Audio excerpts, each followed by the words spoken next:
کہانی کا عنوان عشق آتش، قسط نمبر 23۔ میرا بہت دل چاہتا تھا کہ آپ سے ملوں، مگر ڈر بھی لگتا تھا کہیں آپ ملنے سے انکار نہ کر دیں۔ نانا جان، آپ کا کبھی دل نہیں چاہا کہ آ کر مجھ سے ملتے؟ وہ ان سے لپٹا ہوا کہہ رہا تھا۔ بابا جان خفیف سی مسکراہٹ کے ساتھ اس سے الگ ہوتے ہوئے بولے، جو ہونا چاہیے تھا اور جو نہ ہوا اسے جانے دو۔ یوں بھی وقت گزر جانے کے بعد ان باتوں کا کوئی فائدہ نہیں۔ ٹھیک ہی کہہ رہے ہیں، ملال کرنے سے کب گزرا ہوا وقت واپس آ سکتا ہے۔ چلیں چھوڑیں ان باتوں کو، میں پہلی بار آپ سے مل رہا ہوں، اچھی اچھی باتیں کرتے ہیں، آئیے۔ وہ انہیں لے کر صوفے کی طرف بڑھا۔ وجدان بھی انہونی کو ہوتا دیکھ کر حیرانی سے نور الہدیٰ کے ساتھ جا بیٹھا۔ دونوں کے بیچ کوئی بات نہیں ہوئی مگر نظروں کا تبادلہ ہوا تھا۔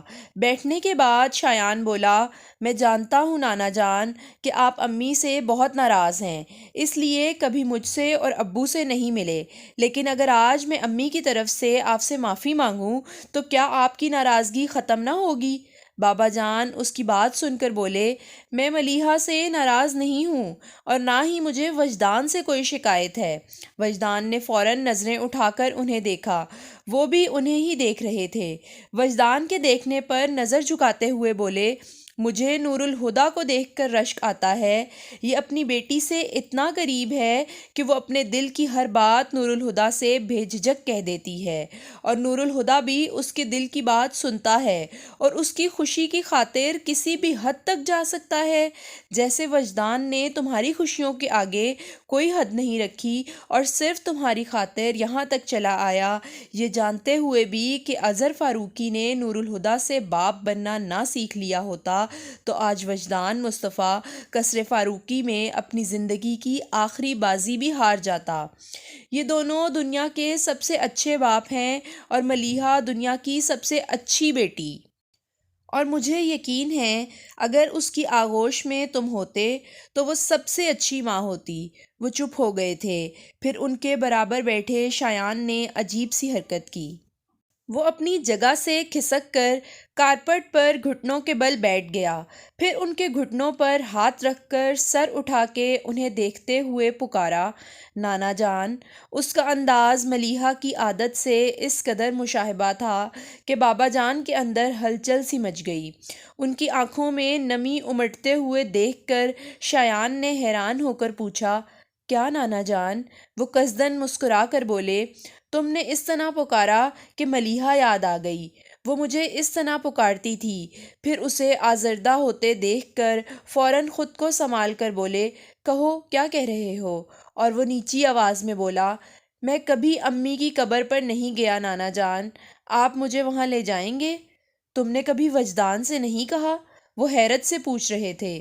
شایان بتانے لگا، ہر سال 21 دسمبر کو ابو امی کے لیے قرآن خوانی کا اہتمام کر کے ان کے نام کی فاتحہ پڑھواتے ہیں، پھر میری سالگرہ کا کیک کٹتا ہے اور مجھ سے کہتے ہیں جو دل چاہے وہ تحفہ مانگ لو، اور میں ہر سال ان سے کہتا ہوں مجھے امی کی قبر پر لے جائیں، لیکن ابو کہتے ہیں کہ انہیں امی کی قبر کی جگہ یاد نہیں۔ بابا جان اس کی بات سن کر وجدان کو دیکھنے لگے جو نظر چرا گئے تھے۔ نور الہدیٰ نے بھی کھٹک کر انہیں دیکھا تھا اور بولے، وجدان جھوٹ بولتا ہے، وہ اپنے گھر کا پتہ بھول جائے گا لیکن ملیحہ کی قبر کا نشان نہیں بھول سکتا۔ لیکن وہ جھوٹ کیوں کہیں گے؟ شایان نے اچنبھے سے کہا۔ نور الہدیٰ بولے، کیونکہ جسے زندگی سے زیادہ چاہا ہو اس کی قبر پر فاتحہ کے لیے ہاتھ اٹھا دینا دنیا کا سب سے مشکل کام ہے۔ ان کی بات سن کر شایان بولا، پھر تو آپ بھی امی کی قبر پر نہیں جاتے ہوں گے کیونکہ آپ کو بھی تو امی سے بہت محبت ہے۔ ٹھیک کہہ رہے ہو، جس دن سے ملیحہ کو دفنا کر آیا ہوں دوبارہ وہاں جانے کی ہمت نہیں کر سکا۔ نور الہدیٰ کی آواز سست ہو گئی تھی۔ ان کی بات سن کر مریم کے دل میں کانٹے چبھنے لگے تھے۔ وہ آہستگی سے اٹھیں اور وہاں سے چلی گئیں، اور کسی نے تو محسوس بھی نہیں کیا تھا، مگر تانیہ نے انہیں جاتے ہوئے دیکھ کر دکھ سے سوچا تھا، کچھ درد شاید ہمیشہ زندگی کے ساتھ رہیں گے۔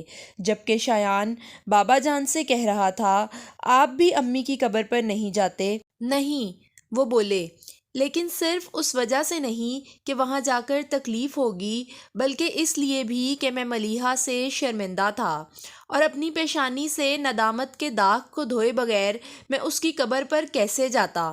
میری بیٹی کو خود سے زیادہ دوسروں کی خوشیاں عزیز تھیں، اسے دوسروں کا دکھ بھی اپنے دکھ سے بڑا رکھتا تھا۔ اس لیے میں سوچتا ہوں اگر نور الہدیٰ نے مجھے ملیحہ کی موت کے لیے معاف کر دیا تو وہ بھی مجھے معاف کر دے گی، مگر آج جب نور الہدیٰ مجھے معاف کر چکا ہے پھر بھی لگتا ہے جیسے ملیحہ ابھی تک مجھ سے ناراض ہے۔ دل پر رکھا بوجھ ہلکا تو ہوا ہے، ابھی اترا نہیں ہے، مگر اب سمجھ آ رہا ہے کہ وہ بوجھ وجدان کے نام کا ہے اور اس کے معاف کر دینے کے بعد ہی دل سے ہٹے گا۔ کس چیز کے لیے معافی کی بات کر رہے ہیں بابا جان؟ وجدان نے ان کی بات سنی تو حیرت سے چونک کر بولے۔ بابا جان نے ان کی طرف عجیب سی نظروں سے دیکھا۔ کیوں؟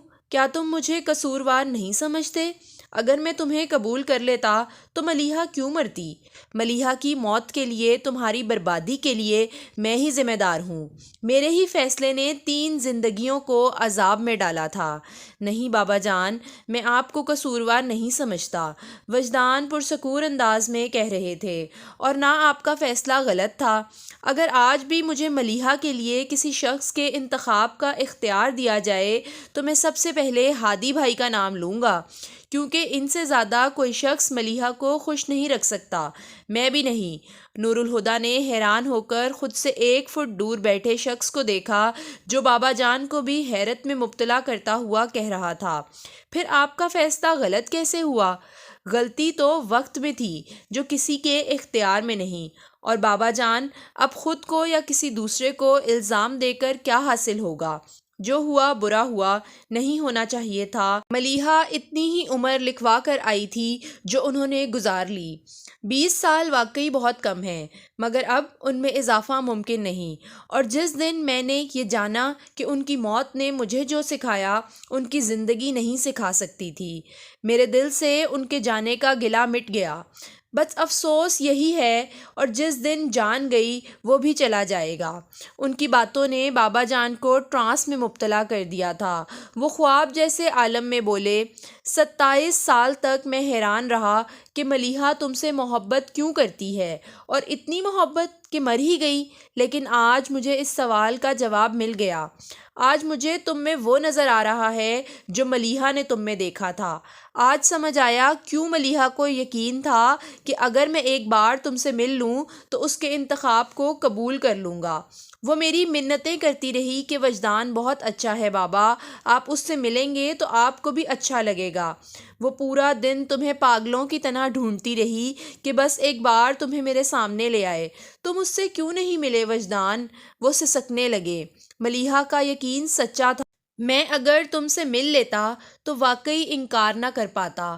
کاش تم اسے مل گئے ہوتے۔ وہ رکے اور اپنی آواز کی لرزش کو قابو کر کے بولے، آج اگر مجھے ملیحہ کے لیے کسی شخص کے انتخاب کا اختیار دیا جائے تو میں سب سے پہلے تمہارا نام لوں گا، کیونکہ ملیحہ کی خوشی صرف تمہارے ساتھ ہی تھی، اور میری بیٹی کا انتخاب میرے انتخاب سے بہتر ہے۔ ان لفظوں میں وہ جادو تھا کہ وجدان کو لگا ان کی محبت احترام پا گئی ہے۔ برسوں کی رائیگینی کا صلہ ایک ہی پل میں مل گیا تھا۔ بابا جان کہہ رہے تھے، مجھے یہ اعتراف کرنے میں بہت دیر ہو گئی، پھر بھی یہ میری بیٹی کی خواہش تھی کہ میں تمہیں اپنا لوں، مگر میں اس کی زندگی میں تو یہ خواہش پوری نہیں کر سکا، لیکن آج میں ملیحہ کی خواہش کو پورا کر دینا چاہتا ہوں۔ وہ یہ کہہ کر اٹھے اور گمسم بیٹھے وجدان کے پاس چلے آئے، انہیں بازوؤں سے تھام کر اپنے مقابل کھڑا کیا اور گلے لگا لیا۔ انہیں گلے لگاتے ہی ان کے سینے پر سے تمام بوجھ اتر گیا تھا، اور انہیں ایسا لگا تھا کہ کہیں بہت پاس ان کی بیٹی انہیں دیکھ کر مسکرائی تھی۔ کاش! نم آنکھوں کے ساتھ وجدان کو سینے سے لگائے ان کے ذہن میں اسی لفظ کی تکرار ہو رہی تھی۔